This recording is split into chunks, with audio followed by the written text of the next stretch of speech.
Anne of Green Gables by Lucy Maud Montgomery.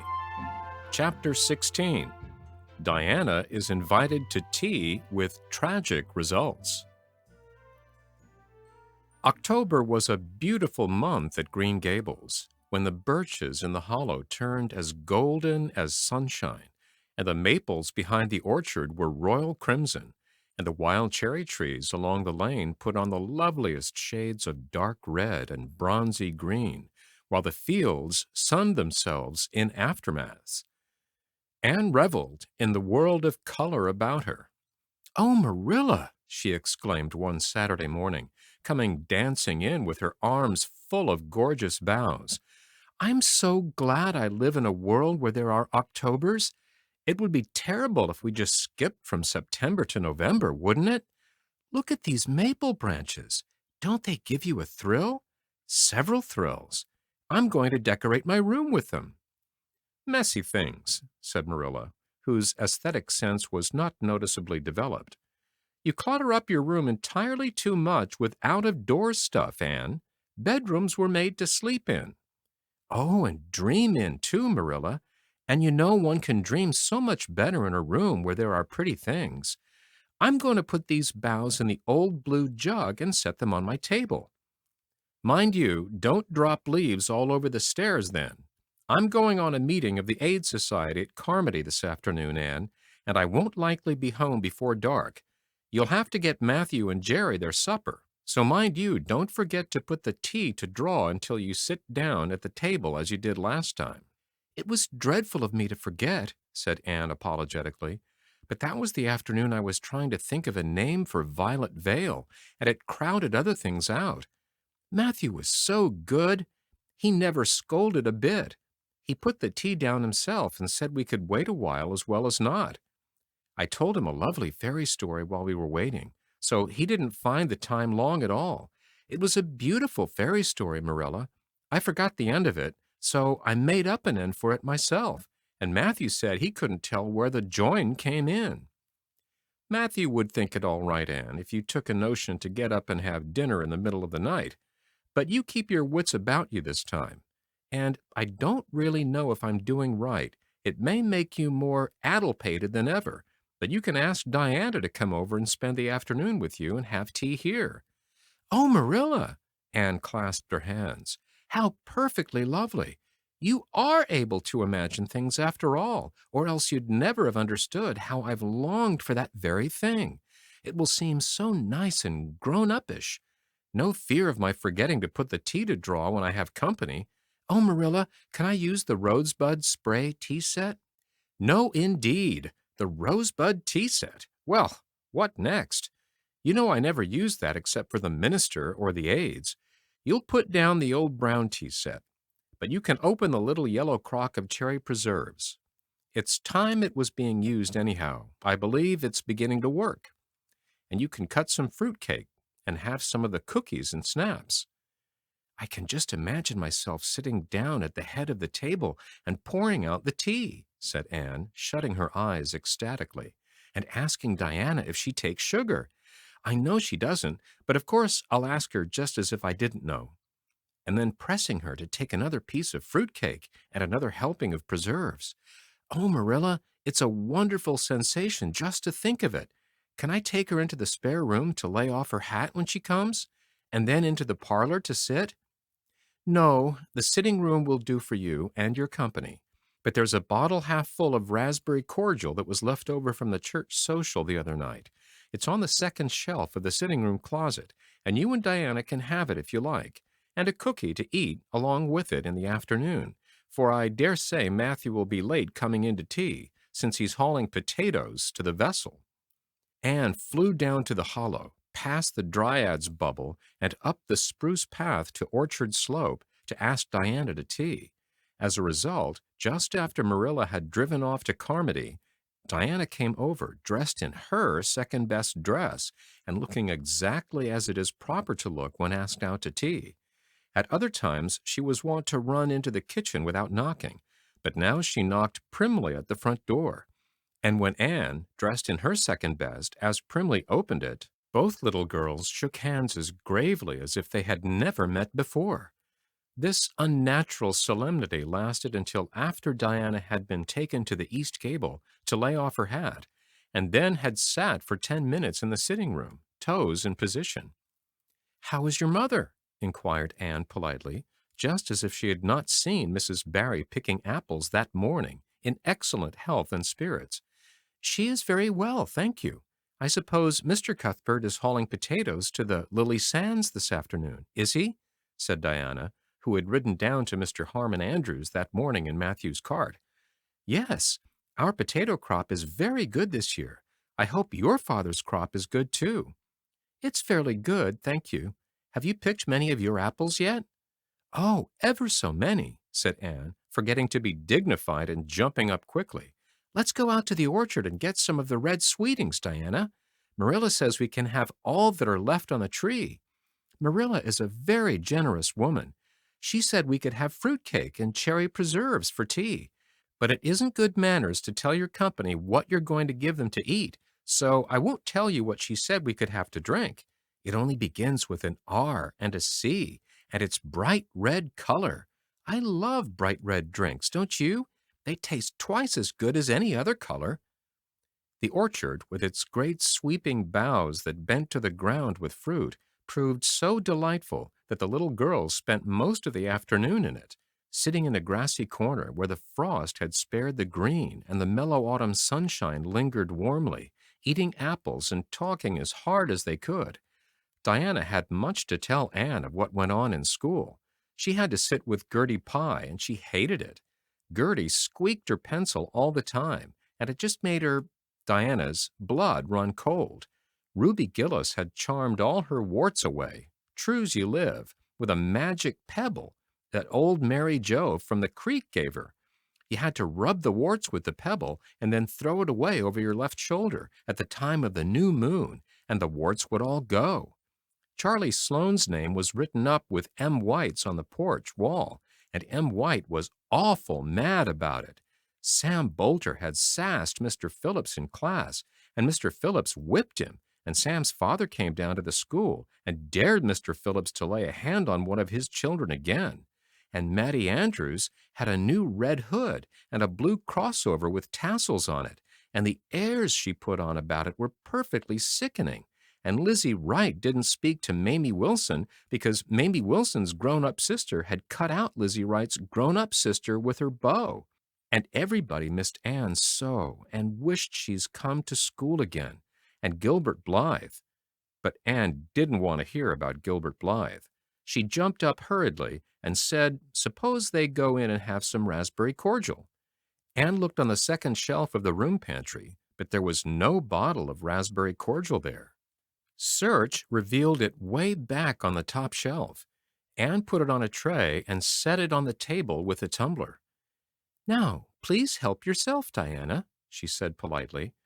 "I don't believe I'll have any just now. I don't feel as if I wanted any after all those apples." Diana poured herself out a tumblerful, looked at its bright red hue admiringly, and then sipped it daintily. "That's awfully nice raspberry cordial, Anne," she said. "I didn't know raspberry cordial was so nice." "I'm real glad you like it. Take as much as you want. I'm going to run out and stir the fire up. There are so many responsibilities on a person's mind when they're keeping house, isn't there?" When Anne came back from the kitchen, Diana was drinking her second glassful of cordial, and, being entreated thereto by Anne, she offered no particular objection to the drinking of a third. The tumblerfuls were generous ones, and the raspberry cordial was certainly very nice. "The nicest I ever drank," said Diana. "It's ever so much nicer than Mrs. Lynde's, although she brags of hers so much, it doesn't taste a bit like hers." "I should think Marilla's raspberry cordial would probably be much nicer than Mrs. Lynde's," said Anne loyally. "Marilla is a famous cook. She is trying to teach me to cook, but I assure you, Diana, it is uphill work. There's so little scope for imagination in cookery. You just have to go by rules. The last time I made a cake, I forgot to put the flour in. I was thinking the loveliest story about you and me, Diana. I thought you were desperately ill with smallpox, and everybody deserted you. but I went boldly to your bedside and nursed you back to life. And then I took the smallpox and died. And I was buried under those poplar trees in the graveyard. And you planted a rose bush by my grave and watered it with your tears. And you never, never forgot the friend of your youth who sacrificed her life for you. Oh, it was such a pathetic tale, Diana. The tears just rained down over my cheeks while I mixed the cake. But I forgot the flour, and the cake was a dismal failure. Flour is so essential to cakes, you know. Marilla was very cross, and I don't wonder. I'm a great trial to her. She was terribly mortified about the pudding sauce last week. We had a plum pudding for dinner on Tuesday, and there was half the pudding and a pitcher full of sauce left over. Marilla said there was enough for another dinner and told me to set it on the pantry shelf and cover it. I meant to cover it just as much as could be, Diana, but when I carried it in, I was imagining I was a nun. Of course, I'm a Protestant, but I imagined I was a Catholic, taking the veil to bury a broken heart in cloistered seclusion, and I forgot all about covering the pudding sauce. I thought of it the next morning and ran to the pantry. Diana, fancy, if you can, my extreme horror at finding a mouse drowned in that pudding sauce. I lifted the mouse out with a spoon and threw it out in the yard, and then I washed the spoon in 3 waters. Marilla was out milking, and I fully intended to ask her when she came in if I'd give the sauce to the pigs. But when she did come in, I was imagining that I was a frost fairy going through the woods, turning the trees red and yellow, whichever they wanted to be, so I never thought about the pudding sauce again, and Marilla sent me out to pick apples.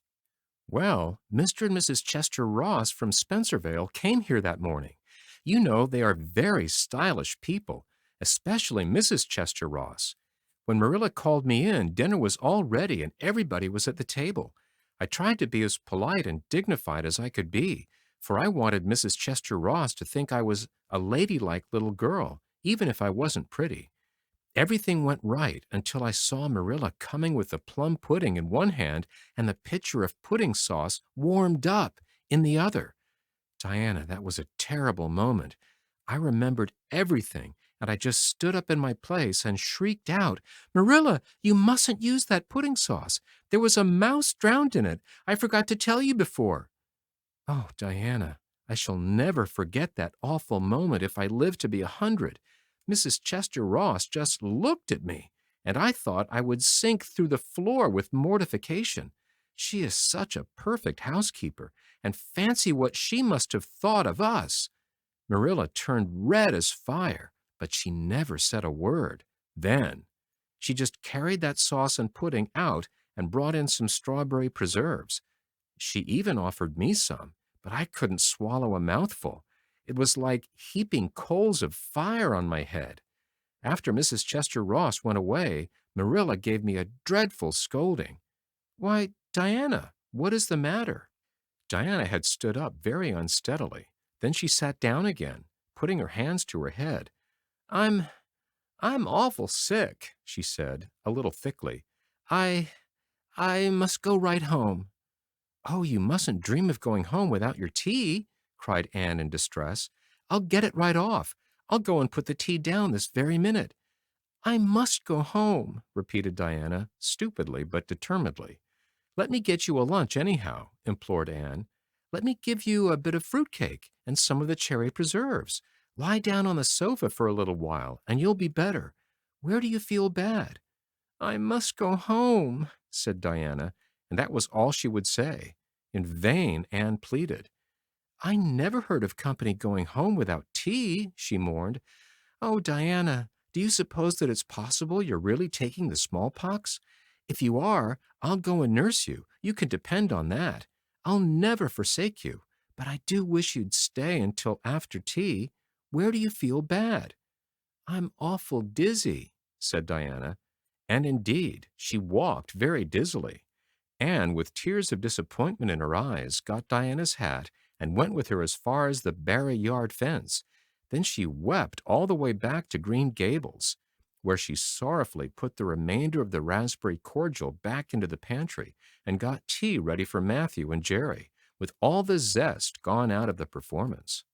The next day was Sunday, and as the rain poured down in torrents from dawn till dusk, Anne did not stir abroad from Green Gables.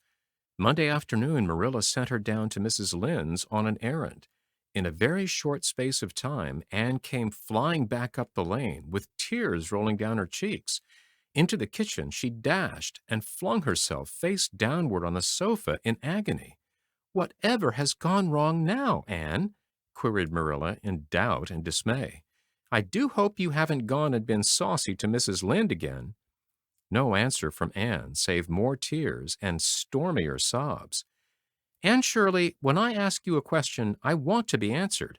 Sit right up this very minute and tell me what you are crying about." Anne sat up, tragedy personified. "Mrs. Lynde was up to see Mrs. Barry today, and Mrs. Barry was in an awful state," she wailed. "She says that I set Diana drunk Saturday and sent her home in a disgraceful condition. And she says I must be a thoroughly bad, wicked little girl, and she's never, never going to let Diana play with me again. Oh, Marilla, I'm just overcome with woe." Marilla stared in blank amazement. "Set Diana drunk?" she said when she found her voice. "Anne, are you or Mrs. Barry crazy? What on earth did you give her?" "Not a thing but raspberry cordial," sobbed Anne. "I never thought raspberry cordial would set people drunk, Marilla, not even if they drank 3 big tumblerfuls as Diana did. Oh, it sounds so like Mrs. Thomas's husband, but I didn't mean to set her drunk." "Drunk fiddlesticks," said Marilla, marching to the sitting-room pantry. There on the shelf was a bottle, which she at once recognized as one containing some of her 3-year-old homemade currant wine, for which she was celebrated in Avonlea, although certain of the stricter sort, Mrs. Barry among them, disapproved strongly of it. And at the same time Marilla recollected that she had put the bottle of raspberry cordial down in the cellar instead of in the pantry, as she had told Anne. She went back to the kitchen with the wine bottle in her hand. Her face was twitching in spite of herself. "Anne, you certainly have a genius for getting into trouble. You went and gave Diana currant wine instead of raspberry cordial. Didn't you know the difference yourself?" "I never tasted it," said Anne. "I thought it was the cordial. I meant to be so hospitable. Diana got awfully sick and had to go home. Mrs. Barry told Mrs. Lynde she was simply dead drunk. She just laughed silly-like when her mother asked her what was the matter and went to sleep and slept for hours. Her mother smelled her breath and knew she was drunk. She had a fearful headache all day yesterday. Mrs. Barry is so indignant. She will never believe but what I did it on purpose." "I should think she would better punish Diana for being so greedy as to drink 3 glassfuls of anything," said Marilla shortly. "Why, 3 of those big glasses would have made her sick even if it had only been cordial." "Well, this story will be a nice handle for those folks who are so down on me for making currant wine, although I haven't made any for 3 years, ever since I found out that the minister didn't approve. I just kept that bottle for sickness. There, child, don't cry. I can't see as you were to blame, although I'm sorry it happened so." "I must cry," said Anne. "My heart is broken. The stars in their courses fight against me, Marilla. Diana and I are parted forever. Oh, Marilla, I little dreamed of this when we first swore our vows of friendship." "Don't be foolish, Anne. Mrs. Barry will think better of it when she finds you're not to blame. I suppose she thinks you've done it for a silly joke or something of that sort. You'd best go up this evening and tell her how it was." "My courage fails me at the thought of facing Diana's injured mother," sighed Anne. "I wish you'd go, Marilla. You're so much more dignified than I am. Likely she'd listen to you quicker than to me." "Well, I will," said Marilla, reflecting that it would probably be the wiser course. "Don't cry any more, Anne. It will be all right." Marilla had changed her mind about it being all right by the time she got back from Orchard Slope. Anne was watching for her coming and flew to the porch door to meet her. "Oh, Marilla, I know by her face that it's been no use," she said sorrowfully. "Mrs. Barry won't forgive me?" "Mrs. Barry, indeed," snapped Marilla. "Of all the unreasonable women I ever saw, she's the worst. I told her it was all a mistake and you weren't to blame, but she just simply didn't believe me. And she rubbed it well in about my currant wine and how I'd always said it couldn't have the least effect on anybody. I just told her plainly that currant wine wasn't meant to be drunk 3 tumblerfuls at a time, and that if a child I had to do with was so greedy, I'd sober her up with right good spanking. Marilla whisked into the kitchen, grievously disturbed, leaving a very much distracted little soul in the porch behind her. Presently Anne stepped out bareheaded into the chill autumn dusk. Very determinedly and steadily she took her way down through the sere clover field and over the log bridge and up through the spruce grove, lighted by a pale little moon hanging low over the western woods.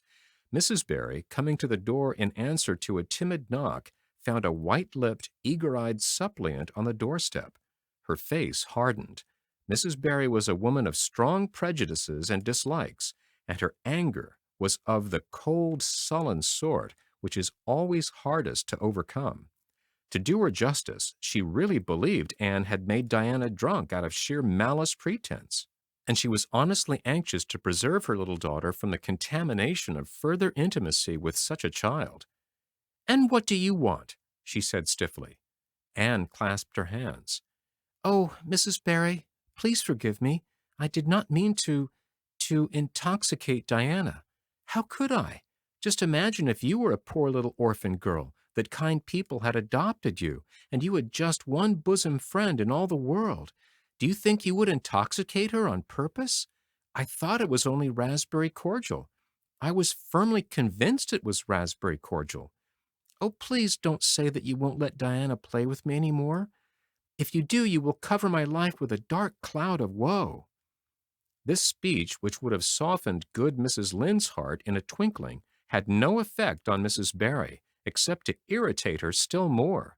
She was suspicious of Anne's big words and dramatic gestures, and imagined that the child was making fun of her. So she said coldly and cruelly, "I don't think you are a fit little girl for Diana to associate with. You'd better go home and behave yourself."